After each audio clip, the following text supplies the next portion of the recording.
भाग्य विधाता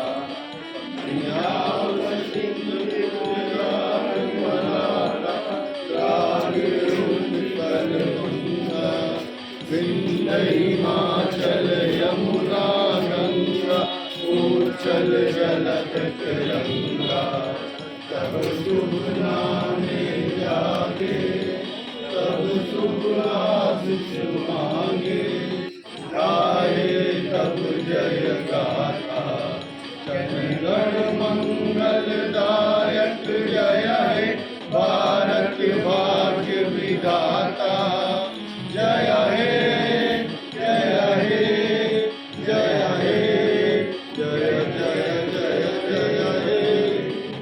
देश की आज़ादी हमें लाखों लोगों की कुर्बानी के बाद मिली, जिन्होंने अपनी जानों की कुर्बानी दी, जिन्होंने अपनी पूरी जवानी अपनी जेलों में काट दी। जो चाहते तो घर में बैठ के सुख सुविधा में बैठ सकते थे, लेकिन उन्होंने देश की लड़ाई में अपना योगदान दिया।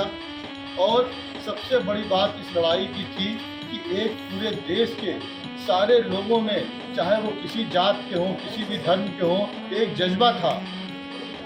और वो जज्बा इस तरह का था कि वो अपने जिस स्तर से कर पाए, उन्होंने अपने कविता लिखी, अखबार निकाल रहे हैं तो अपने अखबार के ज़रिए से, लेकिन किसी ने कोई इनाम हासिल करने के लिए या अखबार में नाम छपाने के लिए ये कुछ नहीं किया। ये सिर्फ किया अपने देश के लिए। आज उन लोगों को नमन करने का समय है, हम उनको याद करें। और दूसरा नमन हम करें आज़ादी के बाद जो संविधान हमारा बनाया गया, वो संविधान पूरी दुनिया में हमारा सबसे अव्वल है। और उस संविधान की वजह से आज पूरी दुनिया में हम सबसे बड़े लोकतंत्र के माने जहाँ पे जनता का राज हो, जनता जिसको चाहे कुर्सी पे बिठाए, जनता जिसको चाहे कुर्सी से उतारे, वो लोकतंत्र की है। उनको नमन करते हैं जिन्होंने संविधान बनाया। और उसके बाद नमन करते हैं देश के प्रथम प्रधानमंत्री को, पंडित जवाहरलाल नेहरू को, जिन्होंने जो अपनी पहली सरकार बनाई उसमें कांग्रेस के जो बहुत कट्टर विरोधी थे, जैसे अंबेडकर साहब थे जिन्होंने पूरी किताब कांग्रेस के ऊपर लिखी थी विरोध में, उनको शामिल किया। जनसंघ के श्यामा प्रसाद मुखर्जी को शामिल किया। और कई ऐसे काबिल लोग थे जो कांग्रेस के विरोधी थे लेकिन वो काबिल थे, उनको शामिल किया। इसलिए शामिल किया कि अब हमें देश को बनाना है और सबसे मिलकर बनाना है। कोई जुमला नहीं था, सबका साथ उन्होंने करके दिखाया। उनका एक संकल्प था, सपना था कि देश को हमें आगे बढ़ाना है, मजबूत बनाना है, जिसमें कोई भी कट्टरता ना हो, जिसमें कोई कटुता ना हो। जिन लोगों ने अंग्रेज़ों की लड़ाई में साथ दिया था उनको सम्मान दिया, और जिन लोगों ने अंग्रेज़ों की लड़ाई में अंग्रेज़ों का साथ दिया था उनको भी नेहरू जी ने या उनके किसी भी आदमी ने उनको देशद्रोही नहीं कहा। और इस आज़ादी के पीछे हमारे आबा और अजदाद की काफ़ी कुर्बानियाँ रही हैं। हम उन कुर्बानियों के बारे में अगर सोचें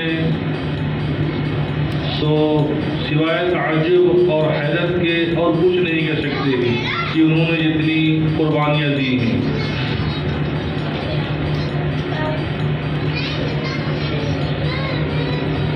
तारीख में लिखा हुआ है कि शाह वलीउल्लाह रहमतुल्लाह अलैह के बेटे शाह अब्दुल अजीज मुहद्दिस देहलवी रहमतुल्लाह अलैह ने सबसे पहले अंग्रेज़ के खिलाफ फतवा दिया था जिहाद का। और उस जिहाद के फतवे पर तमाम मुसलमानों ने, तमाम हमारे बिरादर वतन ने अमल किया। और इस देश की आज़ादी के पीछे देश में हर जात, हर वर्ग, हर धर्म ने हिस्सा लिया। सबने मिलके अपने देश के लिए, अपने वतन के लिए लड़ाई लड़ी।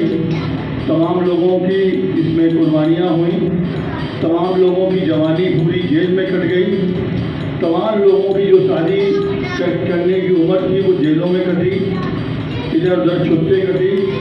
उसके बाद ये हमें आज़ादी मिली। आज आज़ादी मिलने के बाद सर्वप्रथम नमन तो हमारा इन सेनानियों को है जिन्होंने हमें आज़ादी दिलाई, और उसके बाद दूसरा नमन देश के संविधान निर्माताओं को। आज हमारे देश का संविधान दुनिया में सबसे अच्छा संविधान है और दुनिया में सबसे मजबूत लोकतांत्रिक देश के रूप में हमारी गिनती होती है। ये सिर्फ अगर हुआ संभव तो हमारे संविधान की वजह से।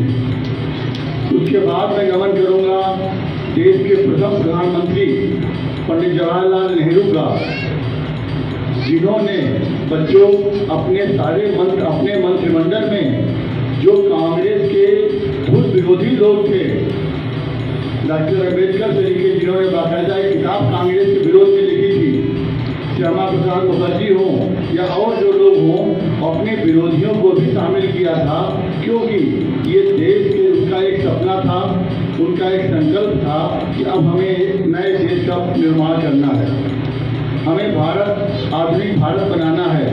इसलिए उन्होंने रखा और उसमें उनका एक सपना था कि अब जो देश बने उसमें कट्टरता की कोई जगह न हो, कटुता की कोई जगह न हो। इसीलिए जिन लोगों ने आज़ादी की लड़ाई में साथ दिया उनको भी उन्होंने नमन किया, और जो लोग अंग्रेजों के साथ खड़े थे, जिन्होंने देश आज़ाद होने के बाद कहा कि आज़ादी नकली है, उनको भी कभी देशद्रोही नहीं कहा, उनको भी मुख्य धारा में लाने का पूरा अवसर दिया। ये बहुत बड़ा देश के लिए उनका योगदान इसलिए था कि उन्हें नए भारत का निर्माण करना था, सबको साथ लेके करना था। ये एक नारा नहीं था सबका साथ सबका विकास, उन्होंने करके दिखाया उसको ये। और आज बच्चों, देश के प्रथम प्रधानमंत्री ने जो आधुनिक भारत की नींव रखी, उसमें सबसे ज़्यादा उन्होंने जोर दिया शिक्षा के ऊपर, और शिक्षा के बाद उन्होंने जोर दिया जो हमारे कल कारखाने हैं, भाखड़ा नागर बांध हो या भिलाई का इस्पात कारखाना हो, जिन्हें वो कहते थे ये हमारे नए भारत के नए मंदिर हैं ये। और उसी नींव पे तमाम जितनी भी आप संवैधानिक संस्थाएं देख रहे हैं वो सारी प्रथम प्रधानमंत्री के विजय का नतीजा है। उन्होंने कोर्ट की स्वच्छता को बरकरार रखा, प्रेस की आज़ादी के लिए काम किया, और उन सबके ऊपर हमारी विदेश नीति की जो उन्होंने नींव रखी पंचशील सिद्धांत पे, न हमारा कोई दोस्त है न कोई हमारा दुश्मन है, हम सबके साथ बराबर का व्यवहार करेंगे, ये विदेश नीति उन्होंने जो रखी जिसे पंचशील सिद्धांत के नाम से लोग जानते हैं। आज भी हमारा देश उसी विदेश नीति पे चल रहा है। जो उन्होंने प्रथम प्रधानमंत्री ने नींव रखी भारत की, उस भारत की नींव पे ही नए भारत का निर्माण हुआ, जिसमें तमाम विरोध के बाद कंप्यूटर यहाँ लाया गया। बहुत विरोध इसका हुआ। आज कंप्यूटर के बगैर आप जानते हैं ये मोबाइल कंप्यूटर ये सब, उसके बगैर आप नहीं चल सकते हैं। दूसरा, उन्होंने देश के युवाओं को सत्ता में भागीदारी देने के लिए 18 साल की उम्र का वोटर बनाया, ताकि देश की सत्ता में, अपने शहर की सत्ता में, अपने गांव की सत्ता में देश के युवाओं की भागीदारी हो सके। देश में भ्रष्टाचार से निपटने के लिए युवाओं को RTI दिया, सूचना का अधिकार। आप किसी भी विभाग में सूचना का अधिकार इस्तेमाल करके वहाँ पे पूरी जानकारी ले सकते हैं। कोई भी शिक्षा से वंचित न रहे, शिक्षा का अधिकार दिया, और कोई भी भूखा न सोए, इसके लिए खाद्य सुरक्षा कानून लाए। मनरेगा, जिसमें मजदूरों को 100 दिन की सरकार गारंटी देती है कि 100 दिन तुम्हें रोजगार मिलेगा।